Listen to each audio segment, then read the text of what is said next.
आज हम लोग बात करेंगे कि इम्यूनिटी क्या होती है। कोई कह रहा है कि ऐसे ऐसे करिए तो इम्यूनिटी आ जाएगी, कोई कह रहा है कि ऐसे ऐसे करेंगे तो इम्यूनिटी आ जाएगी।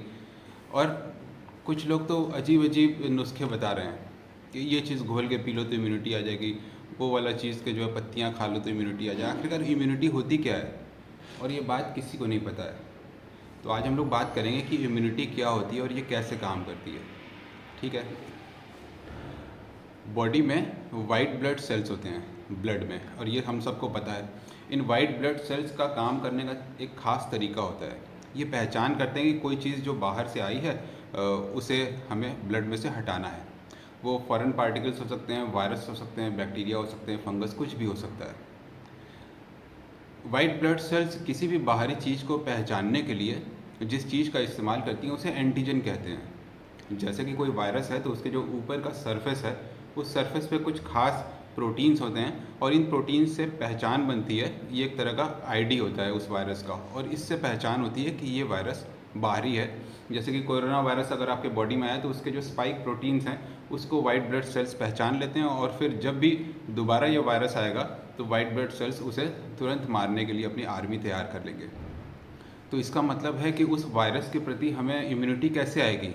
कुछ खाने से नहीं आएगी, कोई काढ़ा पीने से नहीं आएगी, कोई एक्सरसाइज करने से नहीं आएगी। वो तभी आएगी जब वो एंटीजन वाइट ब्लड सेल्स को मिलेगा। कैसे मिलेगा? उसे हम वैक्सीन बना करके डेड वायरस के रूप में बॉडी में डाल सकते हैं, या फिर व्यक्ति को वो कोरोना का इन्फेक्शन ही हो गया, उसके बॉडी में वो वायरस चला गया, तो ये जो वाइट ब्लड सेल्स हैं पहले उस वायरस की पहचान करती हैं उसके एंटीजेंस के ज़रिए, और फिर उस एंटीजेंस की पहचान का जो कोड होता है वो कोड कुछ खास वाइट ब्लड सेल्स अपने पास हमेशा के लिए सुरक्षित कर लेती हैं। इसे बोलते हैं मेमोरी सेल्स। और ये मेमोरी सेल्स उस याददाश्त के साथ लाइफ लॉन्ग रहती हैं। ज़्यादातर वायरल इन्फेक्शन में लाइफ लॉन्ग इम्यूनिटी होती है, और जब भी कभी दोबारा वो वायरस आएगा तो वो मेमोरी सेल्स एक्टिवेट हो जाएंगी, उनके पास वो आईडी पहले से है वायरस का, और फिर तुरंत उस वायरस को बॉडी से हटाने का प्रोसेस शुरू हो जाएगा। इसी तरह से वैक्सीन्स भी काम करते हैं। तो एंटीजन प्रेजेंट करना बहुत ज़रूरी है, एंटीजन का वाइट ब्लड सेल्स को मिलना ज़रूरी है, और बस इसी से इम्यूनिटी आती है, और कोई तरीका नहीं है इम्यूनिटी आने का। किसी भी तरह का मैन्यूअर, एक्यूप्रेशर, एक्यूपंक्चर और इस तरह की चीज़ें नहीं करना है। कुछ खाना पीना ऐसा चीज़ नहीं होती है, कोई जादुई पोशन, कोई दवाइयाँ नहीं होती हैं जिससे कि इम्यूनिटी आती है। इम्यूनिटी आती है वाइट ब्लड सेल्स के काम करने के अपने तरीके से। जितना ज़्यादा एंटीजन्स को आप एक्सपोज करेंगे, इसका मतलब है कि उतना ज़्यादा तरह की मेमोरी सेल्स आपके ब्लड में होंगी।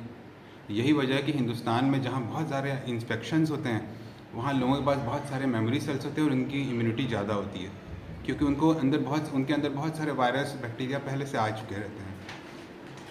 और वही कुछ कंट्रीज़ में जहाँ पर बहुत हाइजीनिक कंडीशंस है या कोल्ड टेम्परेचर है, जहाँ पर वायरस, बैक्टीरिया बहुत कम होते हैं, तो वहाँ पर लोगों का एक्सपोज़र कम होता है, तो उनके अंदर वैसे वाइट ब्लड सेल्स नहीं होते, वैसे मेमोरी सेल्स नहीं होते जिसके पास इंफॉर्मेशन हो ज़्यादा तरह के इन्फेक्शंस की।